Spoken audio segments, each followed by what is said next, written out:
ننګرهار کې د نجم خیري بنسټ له لوري سلو بېوزلو کورنیو سره د خوراکي توکو مرسته وشوه. د نجم خیري بنسټ مشر استاد حضرت نبی نبیزاده وایي هرې کورنۍ سره د څه باندې 3000 افغانیو په ارزښت د 9 کلمه خوراکي توکو مرسته کیږي.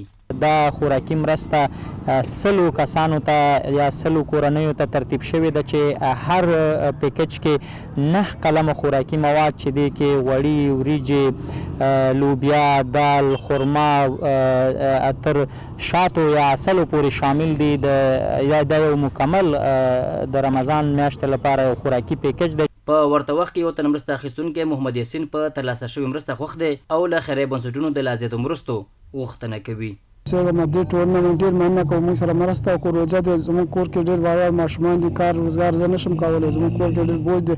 موږ ډېر نور خیوال هم غواړو، نور بنسټونه هم غواړو دې بنسټ غوندې موږ سره مرسته وکړي. روژه را روان دی. یو بل مرسته اخیستونکی اکبر بیا له شتمنو هیوادوالو سوداګرو خیري بنسټونو څخه غواړي چې د روژې مبارکې میاشتې پر رسېدو سره د بېوزلو هیوادوالو لاسنیوی وکړي. زه سوداګر نه، موسسو والا نه، تجاران نه، دې نه موږ دغه کوو چې موږ سره مرسته وشي او موږ د خدای غریب یو. د دغه خیري بنسټ د مسؤلینو په وینا د روژې مبارکې میاشتې پر رسېدو سره د هیواد په یو شمېر ولایتونو کې ګڼو بېوزلو کورنیو سره د خوراکي توکو مرستې کړي دي.